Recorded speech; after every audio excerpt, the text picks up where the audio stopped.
Hello everyone, जितने भी UGC net के स्टूडेंट्स हैं आप सब के लिए एक बहुत ही बड़ा सरप्राइज है। आपका स्पेशलाइजेशन चाहे जो भी हो, आप पेपर 2 में कौन सा भी सब्जेक्ट लिख रहे हो, ये आप सब के लिए गुड न्यूज़ आ गया है।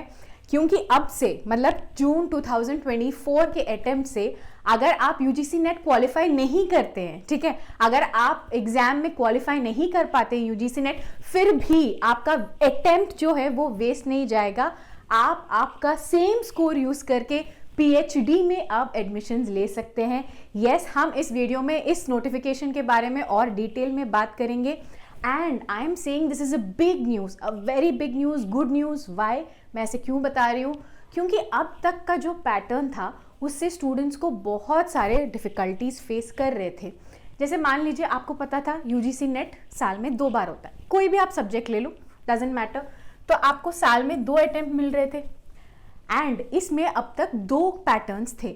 अगर आप ये 2 अटेम्प्ट्स में, कोई भी अटेम्प्ट में साल के, अगर आप टॉप 1% में आते हैं, ठीक है, ध्यान दीजिए अभी तक का सिस्टम ऐसा था, अगर आप टॉप 1% में आते हैं तो आपको माना जाएगा नेट प्लस जेआरएफ क्वालिफाइड, ठीक है, तो आपको टॉप 1% में रहना था। अगर आप टॉप 1% में नहीं रहे, ठीक है, कोई बात नहीं, पर आप टॉप 6% में हैं, ठीक है, तो क्या था, 1% नहीं हुआ तो भी आपको टॉप 6% में रहना पड़ता, तब जाके आपको डिक्लेयर करते नेट क्वालिफाइड, ठीक है। ये तो ठीक है, पर उन सब का क्या, ये तो सिर्फ टॉप 6% का हो गया, तो बाकी के 94% के लोग कहाँ जा रहे?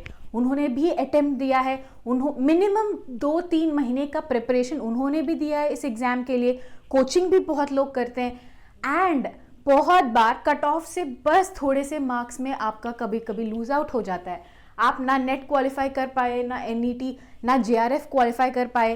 तो ऐसे केसेस में आपके पास एक ही ऑप्शन बचता, फिर आप इंडिविजुअल कॉलेजेस के पास जाओ, हर कॉलेज के इंडिविजुअली जाओ, उनका फिर से आप एग्जाम्स दो, उनका फिर से आप प्रिपरेशन करो। एंड जो इंडिविजुअल एग्जाम्स होते थे पीएचडी एडमिशन को लेकर, उस पर 2 प्रॉब्लम्स थी, क्लैरिटी नहीं थी, प्रोसीजर क्या है ये नहीं पता था, एग्जाम पेपर पैटर्न कैसा होता था ये नहीं पता था, और यहाँ पे जो आपने जितनी भी मेहनत की वो यहाँ पे यूज नहीं हो रहा था आपका पीएचडी एडमिशन्स को लेकर। तो यही प्रॉब्लम को सॉल्व करने के लिए कल ही, in fact this is a very recent news, last night, कल ही ये नोटिफिकेशन निकला है, यूजीसी का ऑफिशियल नोटिफिकेशन है।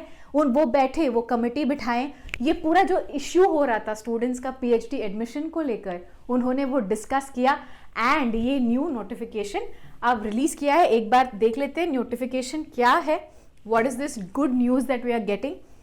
ये रहा ऑफिशियल नोटिफिकेशन एंड देखिए ये यहाँ पे बता रहे फ्रॉम एकेडमिक सेशन 2024-25, यानी जो अब जून में एग्जाम होगा, जून 2024 में एग्जाम होगा, तो उस एग्जाम से लेके ये वाला रूल एप्लीकेबल होगा।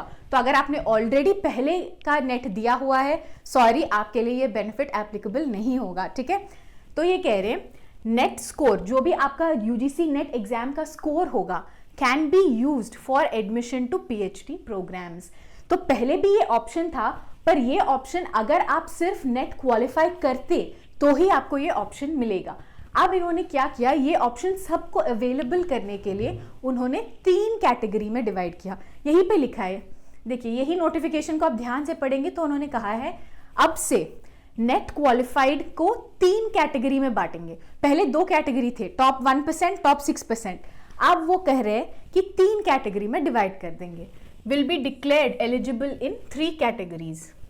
कैटेगरी 1 जो है, ठीक है, कैटेगरी 1 वो है जो जेआरएफ क्वालिफाई कर लिए, ठीक है, ये तो अभी ऑलरेडी एग्जिस्टिंग है, जो आप टॉप 1% लोगों को मिलता है। फिर कैटेगरी 2 ये भी एग्जिस्टिंग है, टॉप 6% को मिलता है कि आप जेआरएफ तो क्लियर नहीं कर पाए, पर आपने असिस्टेंट प्रोफेसरशिप यानी नेट आपने क्वालिफाई कर लिया। तो ये 2 ऑलरेडी एग्जिस्टिंग है और उन्होंने अब ये कैटेगरी 3 ऐड कर दिया, this is the new category, ठीक है, क्लियर। ये कह रहे कि आप शायद जेआरएफ क्लियर नहीं कर पाए, असिस्टेंट प्रोफेसरशिप भी क्लियर नहीं कर पाए, फिर भी हम आपको डिक्लेयर करेंगे एज क्वालिफाइड अगर आप कुछ कट ऑफ मार्क अभी पता नहीं है हमें, यहाँ पे कुछ डिक्लेयर करेंगे, पर मान लीजिए समथिंग लाइक 45% अगर वो रख दिए कट ऑफ मार्क, तो अगर वो कह रहे हैं अगर आप 45% का कट ऑफ मार्क क्लियर कर लेते हैं तो आपको एक स्कोर दिया जाएगा एंड उस स्कोर से आप डायरेक्ट पीएचडी प्रोग्राम में एडमिशन ले सकते हैं। ठीक है, विच मीन्स आपकी जो मेहनत है वो वेस्ट नहीं होगी जस्ट बिकॉज आप टॉप 6% में नहीं आ पाए। आपकी जो मेहनत होती है, यूजीसी नेट को लेकर इतना मेहनत करते हैं, कोई भी आपका सब्जेक्ट हो, हर जो भी सब्जेक्ट हो, यूजीसी नेट एग्जाम थोड़ा टफ ही होता है एंड सालों साल क्वेश्चंस का कॉम्प्लेक्सिटी बढ़ता है, तो आपका जो मेहनत है अब वेस्ट नहीं होगा अगर आप मिनिमम क्वालिफाइंग मार्क ले आते हैं। अब ये क्वालिफाइंग मार्क क्या है अभी तक हमें नहीं पता, अभी नोटिफिकेशन आने वाला है, जब भी नोटिफिकेशन आ जाएगा मैं इस चैनल पे आपको वो वाले वीडियोस भी डाल दूंगी, तो इसलिए आप चैनल को सब्सक्राइब कर लो। तो ये जो भी आपका मिनिमम क्वालिफाइंग मार्क होगा, अगर आप वो क्वालिफाई कर लिए तो आपका जो नेट स्कोर है उससे आप एडमिशन ले सकते हैं पीएचडी के प्रोग्राम्स में। अब ये तो सेम वैसे ही सिस्टम हो गया जैसे आप एलएलबी, एलएलएम, जो भी graduate and post graduate exams का एडमिशन जो प्रोसेस था कि आप कॉमन एंट्रेंस एग्जाम लिखते हैं, वो मार्क्स के बेसिस पे आपको एडमिशन मिलता है। सिमिलर ही कुछ प्रोसेस करेंगे वो आप पीएचडी के एडमिशन्स के लिए भी, which is a good thing. ठीक है, बट इस चीज़ से ना हमें एक डिसएडवांटेज भी हो सकती है। कैसे डिसएडवांटेज कैसे हो सकता है? देखो, जैसे मैंने बताया पेपर तो वैसे भी टफ होता जा रहा है। ठीक है, अब दूसरी चीज़ ये कि बहुत लोग ऐसे होते थे जो अप्लाई तो कर देते थे एग्जाम के लिए, पर यूजीसी नेट एग्जाम में लास्ट मोमेंट तब कहते थे कि हम तो टॉप 6% में आएंगे नहीं, उतना तो प्रिपरेशन हमने किया नहीं है, तो हम एग्जाम में बैठेंगे नहीं। तो अब ये जो पूरा क्राउड जो लास्ट मोमेंट हट जाता था, वो सब अब एग्जाम में बैठेंगे। अगर वो सब एग्जाम में बैठने लगे और आपके पास तो टॉप 1% या टॉप 6% में आना ही आना है, तो कंपटीशन जो है आपका, कंपटीशन देखते देखते ही बढ़ जाएगा। तो कट ऑफ मार्क्स इस बार ज्यादा हो सकते हैं for JRF and net qualification, क्योंकि आपको पता है ये ना फिक्स्ड मार्क नहीं होता है। ऐसा नहीं होता है कि आपको 300 में से 200 लाने, ऐसा कुछ फिक्स नहीं होता है। आपको उस बैच में जितने भी लोग लिख रहे हैं उसका टॉप 1% पे आपको रहना पड़ेगा, जितने भी लोग लिख रहे हैं उसका टॉप 6% पे आपको रहना पड़ेगा, तभी आपको ये वाले बेनिफिट्स मिलेंगे। तो now the number of people who are writing, जितने भी लोग लिख रहे हैं वो बढ़ जाएंगे, तो आपके कट ऑफ्स भी बढ़ सकते हैं। तो इस बार जो जून 2024 का एग्जाम होगा, अब से इनफैक्ट आपको प्रिपरेशन और जल्दी स्टार्ट करना पड़ेगा, अच्छे से करके जाना पड़ेगा। कोई भी सब्जेक्ट को अब आप लाइटली नहीं ले सकते हैं। अब मैं स्पेसिफिकली बात कर रही हूँ लॉ के पेपर को लेके, तो जो भी क्वेश्चंस होते हैं वो इजी नहीं होते। मैं अभी क्लैरिफाई कर देती हूँ। मैं इनफैक्ट काफ़ी वीडियोस में सारे एग्जाम्स में बच्चों को हिम्मत देती रहती हूँ, ये बताती रहती हूँ कि आप चिंता मत करो, आप कर सकते हो। इसमें मैं आपको फॉल्स होप नहीं दूंगी। बहुत सारे इंटरलिंकिंग के क्वेश्चंस आएंगे, जैसे मैंने बताया हर साल टफनेस बढ़ता ही जाता है, तो आप एक्सपेक्ट करके जाओ कि ऐसे इंटरलिंक्ड क्वेश्चंस आएंगे, कॉम्प्लिकेटेड क्वेश्चंस आएंगे। एक क्वेश्चन के लिए एक फैक्ट नहीं, एक क्वेश्चन सॉल्व करने के लिए आपको 3-4 लॉस को समझकर आंसर करना होगा। ऐसे इंटरलिंकिंग वाले क्वेश्चंस आएंगे। तो इसीलिए गुड न्यूज़ तो है, yes it's a good news, but जो आपका जून 2024 का अटेम्प्ट है, अभी ज़्यादा टाइम नहीं बचा है, जस्ट सफिशिएंट टाइम बचा है, तो इसीलिए आप इसका प्रिपरेशन तुरंत स्टार्ट कर दीजिए।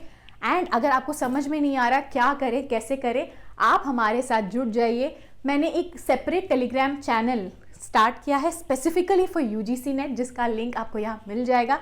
Definitely come there, chat with me. And इस चैनल पर मैं अब डिटेल स्ट्रैटेजी वीडियोस बनाऊंगी, कॉन्सेप्ट वीडियोस बनाऊंगी, रिवीजन वीडियोस बनाऊंगी। चैनल को आप सब्सक्राइब कर लीजिए एंड हमारे साथ आपका पूरा प्रिपरेशन कंप्लीट कर लीजिए फॉर जून 2024 लॉ सब्जेक्ट।